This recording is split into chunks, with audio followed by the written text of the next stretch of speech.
Hey everyone, Oracle Database at Azure is not a concept anymore. It's a product that has been live for 2 years right now and is in 33 regions across Azure. So what we're talking today is not about what is the product, it's about how we introduce the product and how the customers are actually adopting and what's in store for the customers. Let's start with our great panelists here.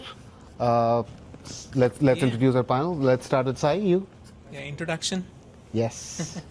So my name is Sai, and I call myself as Super AI because everybody is talking about AI. I upgraded myself as Super AI. That's awesome. Yeah. Hello, this is Kalyan Kaki. I'm a group product manager in Microsoft. Been with Microsoft for 21 years. Have been in this journey right from inception, and proud of what we have done together with Oracle, proud of what we are doing with partners, customers, and super happy to see how this whole thing shaped up, and very proud of what we are going to do in the next few years as well. Thank you. My name is Usman. I'm the Director of Product Management for Database at Azure with Oracle. Super excited to be here with our MVPs to learn about what customers are doing, learn about what the new patterns are, and have a really good discussion. Thank you, Usman. Biju Thomas. I'm with Data Intensity. I've been playing with the Oracle database, Oracle ecosystem for the last 30 plus years. So very excited to be part of this Database at Azure journey and the multi-cloud especially. And it's me, I'm Kakani. I'm a lead program manager on the Oracle Database at Azure team. And I'll be playing a moderator role today. So, yeah, maybe before we start, I just wanted to say thank you, Sai, thank you, Biju. You guys have been so deep in the Oracle ecosystem. This is something we started, the MVP program was something we started about a few months back. Can't be happier than seeing you guys sign up to cross the ocean, really live our dream of bringing both technologies together, and having seasoned people like you actually be the first MVPs. I can't tell you how proud I am, and hopefully we definitely want to grow this community of MVPs who are specialists in Oracle, and maybe this serves as an inspiration to grow from 3 that we have signed up now to maybe a 25 in the near future. Right. Let's actually create the future together. Thank you. Yeah, and also we missed introduction. Like we both are, Biju and myself, part of Oracle ACE program, which is a similar program as MVP. And as you know, we do a lot of community services, presenting in conferences and helping the community. And Oracle Database at Azure is really key for us. It's basically building bridge between Microsoft and Oracle, and we are very excited to learn about more Microsoft technologies. awesome. Okay. All right. Let's get right into it. So today we are not talking about what is Oracle Database at Azure. This is going to be more practical. How enterprise ready it is, what kind of integrations have we built in, and what are our partners seeing, and what are our ISVs looking at, and what our customers want ultimately.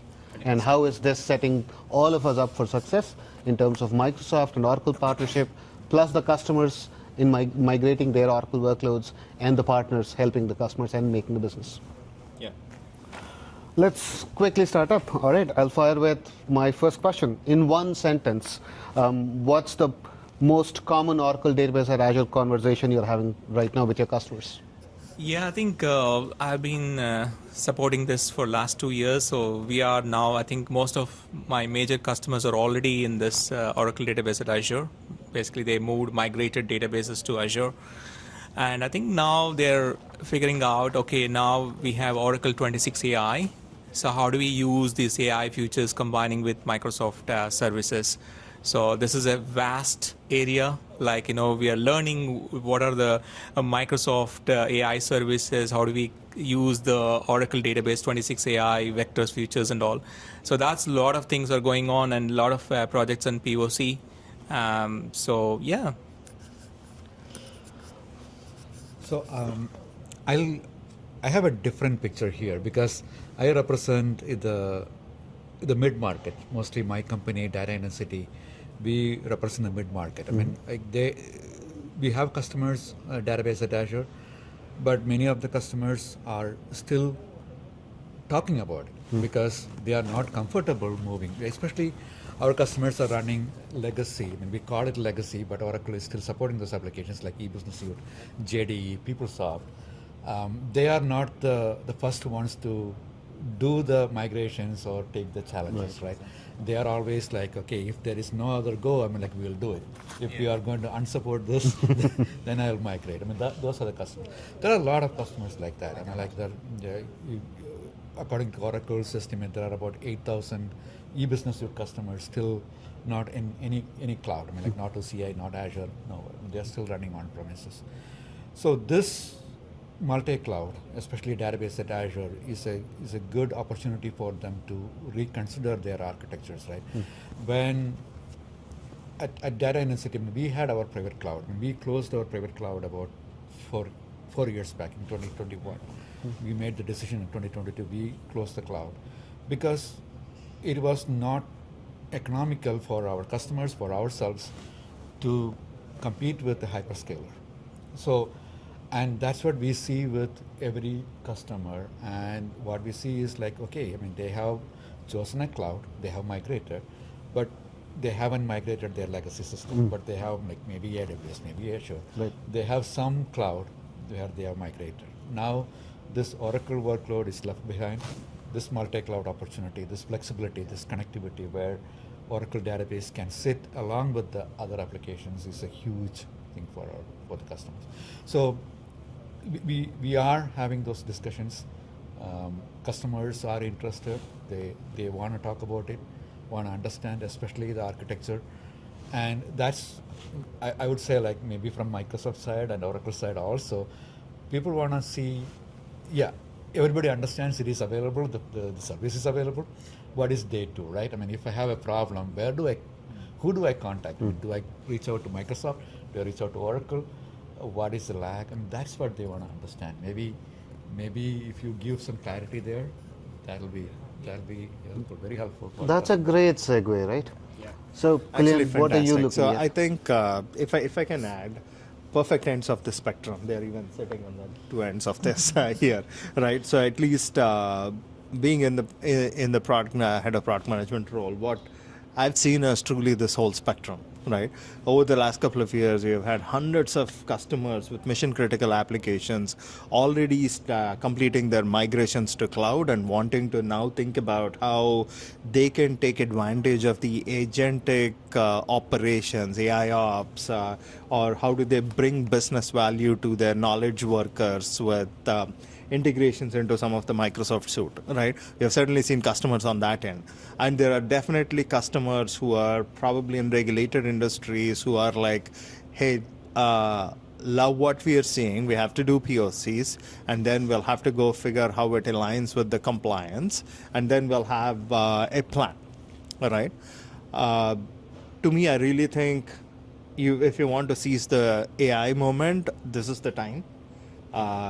You have a variety of integrations, a broad spectrum of integrations for the customers. And I've seen customers who actually realize this, take advantage of the quick connectors they can build to maybe Fabric, OneLake, send the data over, build business insights there, or connect from Copilot directly to the Oracle database, vectorized database in 26AI, use the native capabilities, and go build that one extremely powerful agent within the Microsoft ecosystem that can be functional in less than a week or even a matter of hours if you know exactly what you're building. All right, at least that's been my experience. Usman, anything you want to add? I mean, I think it's interesting that we have this two end of the spectrum, right? Because 2 years ago, that was all of the conversation. Should we be doing this? How do we migrate? How will this position, right? Now, as you said, right, a lot of these companies have migrated over. KLM, Air France, has migrated critical workloads. They're seeing a 13x improvement in performance. Activision Blizzard is running EBS suite, right? So these are not small workloads. These are business critical workloads. As customers are migrating, now the question is coming up is how do we migrate with the with the eye towards AI? How do we design towards AI, right? Because you just don't want to do a lift and shift. You want to integrate in a way that you can connect to Foundry, you can connect to Copilot, and manage your databases or manage your operations through AI. So these are, I think, the next set of conversations that we're having with customers now. Awesome. Microsoft Fabric is sitting right in the middle there, Yes, right? absolutely. That's a real, the data, I mean, pretty much all the enterprise critical data is sitting in the Oracle database. Yep. So when the data is near your services like the AI services, the Fabric, and the Golden Gate, Yep. which is sitting right next to the Oracle database, and it can send the data to any of the AI services. So I mean, it's all coming together now. Actually, on that note, do you want to maybe talk about what are all the services we offer and how should customers think about the various services that are being offered through Oracle Database at Azure offering? Absolutely. I mean, I think you nailed it, right? Like, we now have basically all of the Oracle product portfolio on Azure. We have all the way from Exadata, which was our first launch. We have Autonomous Shared. We have Golden Gate, which allows you to connect to all of your instances. And as of last week, we have Autonomous Dedicated as well, right? So depending on if you want to be fully self-managed, you have base database. If you want extreme performance, you have Exadata. If you want more autonomy and more AI ops, then you're looking at Oracle Autonomous AI Database, both shared and dedicated, right? And then you want to connect it, right? You want to be able to connect it to Fabric, to Foundry. That's where Golden Gate comes in. That's where your other exascale-like offerings come in, where you can start small and then really scale up. Yeah. So I'm really proud to say that Azure is the premium hyperscaler there. All of our portfolio is there. So if you need to run an Oracle workload, Azure has all of the technologies that you need. Awesome. So it's not only running, right? Sorry to jump in here. Yeah. Two services he missed, so that's I'm covering.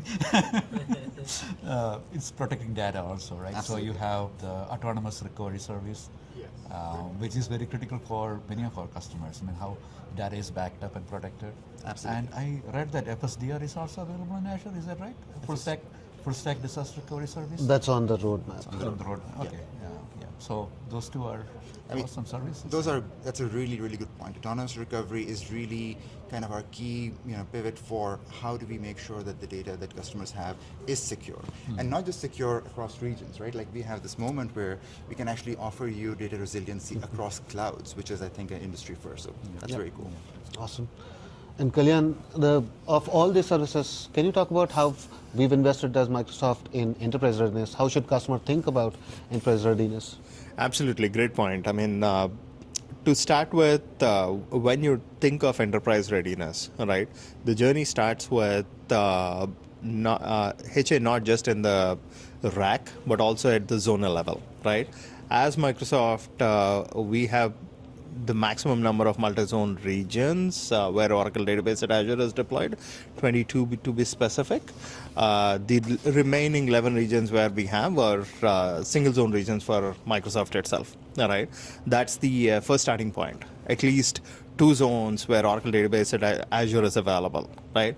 Next, obviously, like Usman covered, we have all flavors of Oracle Database there, including Exadata dedicated and all the way to Autonomous DB. So we have a range of Oracle services, and like Biju kind of added, enterprise readiness comes with reliability. Without all the services, you don't have reliability. So you have the native Oracle services that provide you with near zero RTO, RPO. They are all in there, right? Now, as you move into the security realm, right? These are physically co-located in the same data centers as everything Azure. So all the physical security controls that apply for everything Azure natively apply for this, right? And then you extend into virtual security. This is like starting with the virtual network itself. This is built right into the virtual network. It is injected, which means encapsulation, decapsulation between workloads. Oracle database is all right in there, baked into the design. And then you go to the key management, encryption at rest, encryption in transit and all, with deep integrations to both key management solutions and OCI native and also Azure. We've extended the ability for customers to basically bring keys the way they want, right? Store keys the way they want. If they choose to consolidate it into Azure Key Vault, they have that option. If they want to keep it in OKE, they can keep it there, right? That's a great point. And also, encryption in transit is enabled by TLS 1.2, Yes. where app to databases Precisely. is also encrypted. So Precisely, right? So then you move into threat detection, threat protection, and other things. This is integrated into Sentinel. This is Defender integration is coming. So you have the whole suite of integrations that are popular with the Microsoft Azure customers. So it's not, when we talk about enterprise readiness and mission critical deployments, it's not one thing. You need to think about the whole package, and that's what we have done with Oracle and Azure for running Oracle workloads in Azure. sounds good. Sai, next question is to you. So we spoke about database readiness, we spoke about enterprise readiness. So if I'm a customer, at 2 a.m. I'm having some issues. What are the things that are bothering customers today? Yeah, I think, this all good conversations, but what I've seen is customers are looking at, they want to troubleshoot something from a single pane of glass. So currently we have customers, we are still managing Oracle Observability Management Platform to monitor deep dive troubleshooting for databases. And, in Azure, we use a different, so it's a different teams, different skill set. And we love to see some of the key features of database management, observability management platform features inside Azure. So that way, I think it's Azure team can just manage with a single set of skills. That is one thing, and I think honestly, this is not a rocket science. It's a database running on-prem or somewhere. It's now inside Azure in Exadata mission. So I don't think anything, but I think we need to find a observability platform which actually provides end-to-end. Now, currently, it's happening in 2 different cloud services. I think we love to see in a single pane of glass. Yeah. I think that's a really good point, right? Like, I used to be in the observability space, and that was a refrain we heard constantly. You want a single pane of glass where you can look at your app layer, you can look at your data model, right? You want to be able to do all of that in one place. This is complex because it is actually across clouds as well. Yeah. So we have infrastructure logs obviously available through Azure. Your network logs, your infrastructure logs are already there. Many of your database logs are available now, right? Your infrastructure logs and database, both at the PDB, CDB level are available. And we're working towards getting the remaining logs towards, a combined Azure monitor story. If you are an Azure customer, you're most likely using the Azure stack. And so we are investing through our roadmap in making sure all of the logs that you need, all of the telemetry that you need is available in the Azure telemetry stack. So monitor, Sentinel, whatever you need, it's going to be available. Awesome. So on a related note, it's so for both of you, right?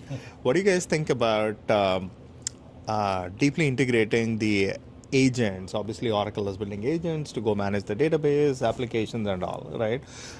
What are your thoughts on Microsoft deeply integrating them into Copilot, and Copilot being the single pane of glass that you're talking about? I mean, the experience is changing. So, in the older context was, yes, you had a pane of glass, but do you need a pane of glass now in the agentic world? Yeah, I think, again, that's maybe we are going in that direction, right? Honestly, even, maybe my community hate this, answer, we do really need a DBA skills. As a business user, you can say, go to, team, say, why I'm seeing my application is not performing well, right? So, yeah, we are moving into that direction. Definitely, I think that's helpful, but still, I don't know what's the percentage of people are actually moved to the cloud. We are still running a lot of mission critical systems on-prem, and all these DBAs and the products we heavily use Enterprise Manager, right? And it's like a life for them. They can't even think of using Enterprise Manager, right? So yes, absolutely, we should move into that direction, but I don't know which year, but definitely that's fantastic, right? Even for DBAs, right? why I need to go and read my AWR report, right? AWR report is something like reading your MRI scan. Exactly.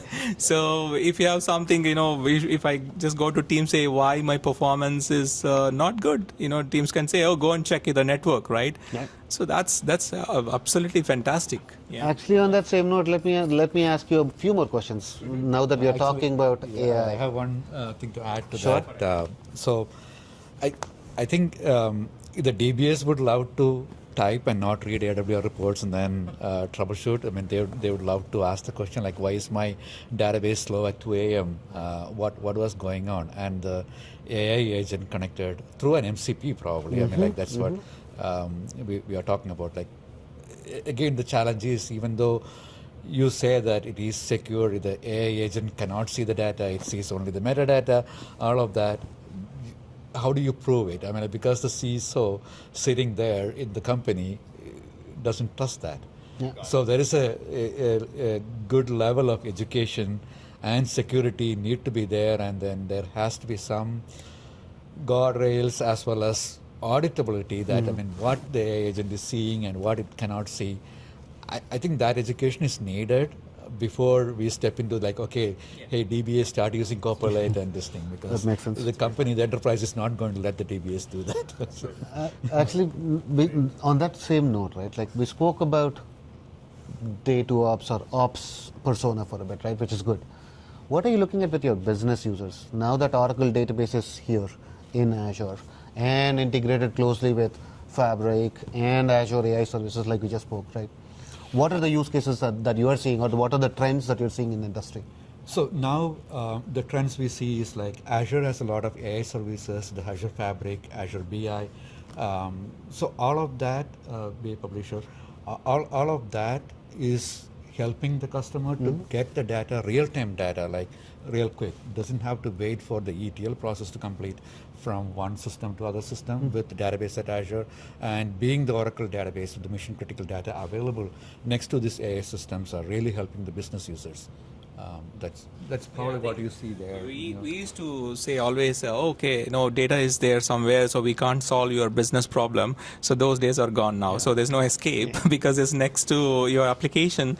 And also, I think Oracle, I don't know how many of you know, Oracle 26 AI comes with 360 or 400 features. Yeah. Right? And, I think that's a fantastic sitting in Microsoft Azure, and Microsoft is, maybe Oracle guys hate this answer, very mature on AI services and your data sitting.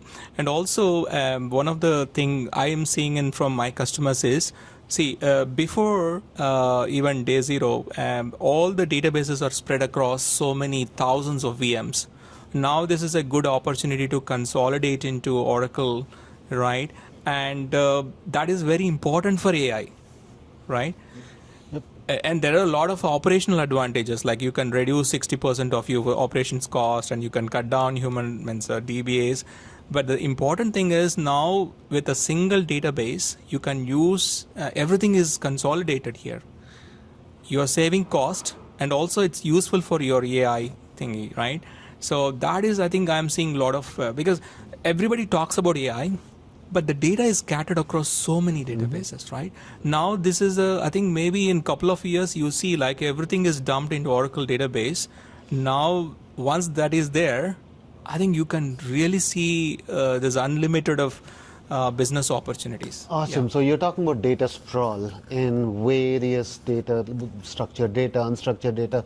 Kalyan, do you want to shed some light on how we are working towards a unified data platform and enabling AI services? Absolutely. I mean, it is, even that is like multi-layered, right? To start with, the like Sai was alluding to, Oracle database natively has a lot of opportunities to consolidate different data types and go bring it directly into the Oracle database, right?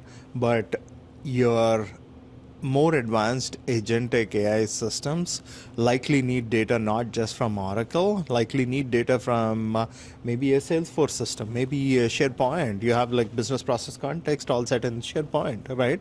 So this is where what we have together built with Oracle is very powerful, right? the surface of when you talk about unification of data, like Biju was pointing to, it all starts with bringing the data over to one lake. It can be Fabric, Microsoft Fabric as the first party one lake system, or it could Microsoft does offer other one lake systems as well. You can bring it wherever using Golden Gate again that Biju pointed. Golden Gate is available in Azure as a service. It can connect data wherever it is. It doesn't have to be just in Azure. Golden Gate connects to Oracle database, in fact many other sources as well. It can be used to get the data over into the unified one lake. And once you are in one lake, all of the Microsoft system opens up, right?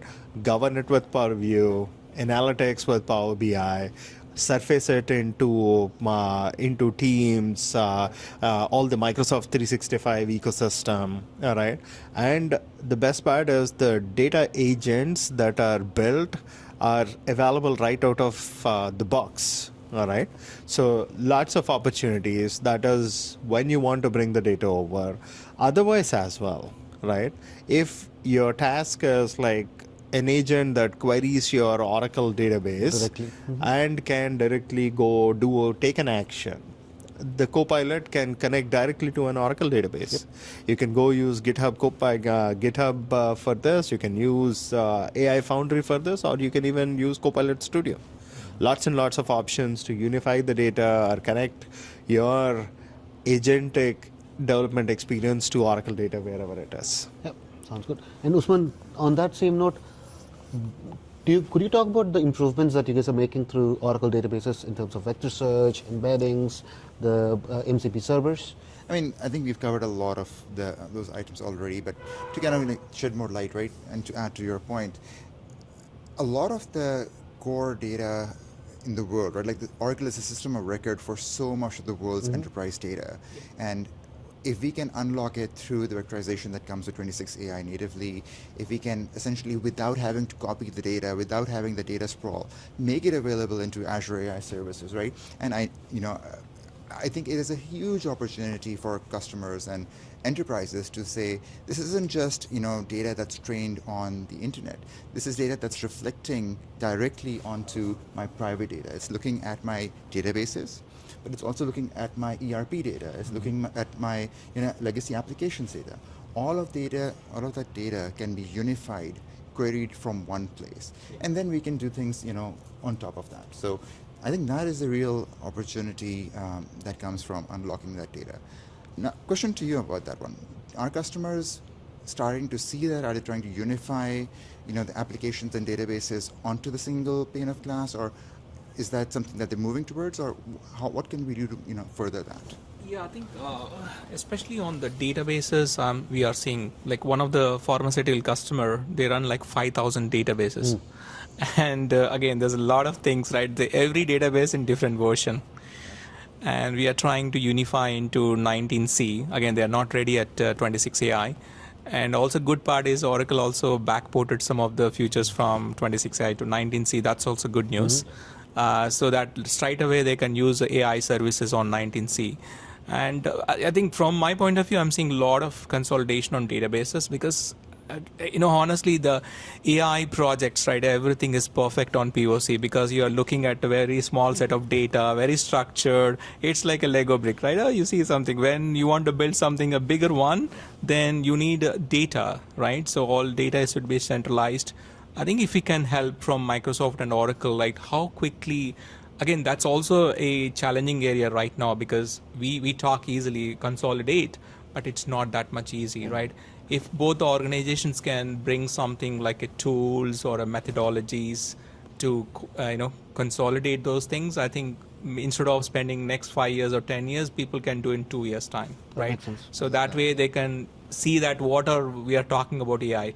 Otherwise, only certain set of customers are just using the benefit of AI, and others are watching, right? Yes. Yeah. So we spoke about product, we spoke about product readiness, we spoke about both enterprise readiness from a Microsoft perspective and what the customers are looking at. What's in it for partners? So you and Biju, you guys are looking at it from a partner lens aspect. So what are partners expecting from this? Like how are you guys seeing this enabling you as well as our customers jointly? Honestly, this is a big advantage for partners because we have seen big customers or transformations are stuck because they're really trying to move everything from on-prem to, like, for example, Azure. They are doing all the applications, but still the databases are an on-prem right now. Because even as a SI, and again, we try to move from Oracle to different databases. We failed because so again, nothing wrong with other databases, but when you're running a mission critical enterprise databases and you're trying to move to a different database, all the best, right? I think I can say it's good for SIs because we get a good business. You do all the stuff and come back again and do it one more time. So for us, a lot of transformation projects are really moving now, because with that option now, there's no problem. And also commercially, I think I don't want to repeat, like commercially we have a lot of benefits with this model. And I think even we are seeing like Azure and Oracle, but even in our companies we have business group Azure and Oracle. We are working together. Before we never share any customer data. Now we are working together and say, okay, let's join hands and solve the customer problem, right? But it never happened before. And we never share any customer contacts, but this is happening, and that's a great news for partners to really helping customers, because customers are giving a lot of pressure to us, saying that show me the AI things what we can do. So without this, we can't do it. You're sitting on a database on-prem and applications on Azure. There's no way we can do it. So with this, we can do it. Awesome. Yeah. I think it would be interesting to kind of talk about at a very high level some of the things. Those are actually some of the roadmap investments that we're really looking to make, right? We completely agree that SIs and partners are really the future of, the next step of this business, right? And so we are working on giving them more commercial flexibility. We're actually working on a number of features that should make it easier for customers to have a single motion with Microsoft and Azure, make it easy for them to contract and transact the way that they want. And not just in North America, right? Globally, customers need to be able to do that. So that is definitely a big area of focus for us in the upcoming, I would say, few months. The second piece to that is the migration story. Azure Migrate is a very powerful tool. Oracle has some extremely powerful database migration tools. We want to be able to leverage all of those together so that you can both lift your applications from on-premise, wherever they're running, and run them into Azure, but also effectively and safely move your databases from on-premise or even from other deployments into an Azure, into a database at Azure. So those are areas that we will be investing in quite a bit. So we'll keep you abreast of that. I think we should let Biju also take that. Yeah, that's really good to hear that. I mean, you're helping the day one operations, right? Basically the migration. Yes. Again, we have the CDM on the Oracle database side, Azure Migrate for the VMs, but they don't talk to each other, right? So again, that's two separate pieces. So if we can make that, because we are, from a business standpoint, we are moving one application. Absolutely. The application has the application servers and the database. So it is, that unit is what we are migrating. So it is helpful, I mean, if we can see that in one group, one migration group, one phase of the migration, right? So that's one. Again, you briefly mentioned about the documentation or the paperwork needed to get this thing running. I mean, like if we can make it a little bit easier for the partners, accelerate that process, I mean, that'll be helpful to. Would you expand on that? I think, I mean, I'm not involved in the sales, the order side of it. Yeah, but private offer takes a little bit of time and multiple hands we need to go through. So if we can make that a little bit easier, that helps the partners. And also, I would say create landing zones and security frameworks and your stack. I mean, basically, we deploy the stack that we can deploy easily.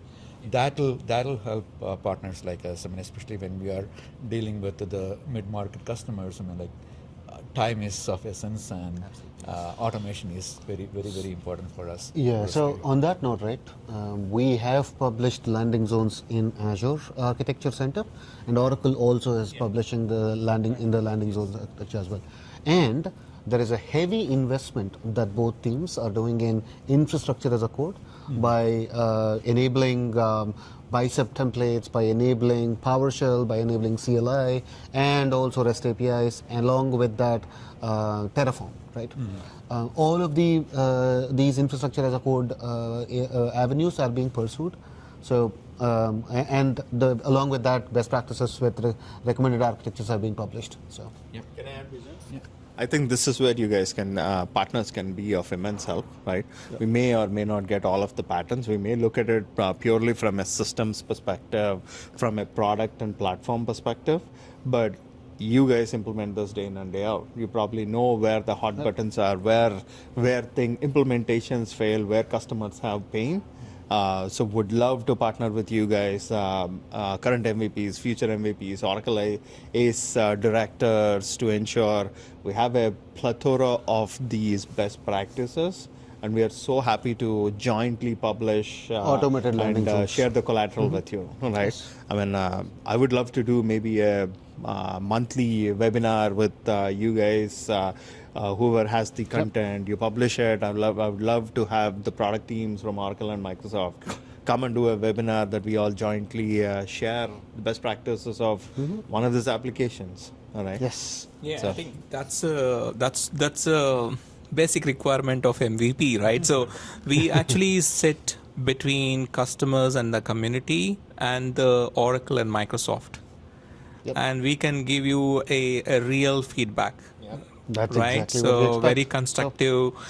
This is not working, and this is really not useful. So that's why I think, again, we are very brand new MVPs. We are in like early stages. We love to provide this. From Oracle side, we are like 15 plus years in Oracle ACE directors, so we have a lot of contributions on certain products. But love to be like providing a lot of feedback on this. We love to see this database at Azure really accelerating. Helping a lot of customers. Yeah. I think something I noted from what both of you said is the enormous partner opportunity that exists, Yes. right? And it is a multi-layer opportunity again, which is like, first, it's not just about migration. Even before the migration, there's likely opportunity for customers to really take advantage of this, to basically get to the latest versions or versions that support AI, right? That's one layer of opportunities right there. Then you have the whole migration opportunity, which is like migrating them to one of their favorite clouds, hyperscaler clouds. Yeah. And then Actually, before that, just to add, there is a huge opportunity of discovery and assessment, which is also absolutely. which is also a Yes. biggest challenge our customers Yes. are facing. Correct. So, And then obviously after this whole migration, enabling the whole AI modernization, would be a fantastic moment for partners. And I think some of you already said this. Oracle is the system of record in the number of enterprises. If it is one of those enterprises that has their core system on an Oracle database, their AI journey cannot really be successful without getting the right data in the right place, and without using all this core functionality that is being built. All right. Yeah, fantastic time for the partners. awesome. Time for the partners. You heard this. The product is enterprise ready.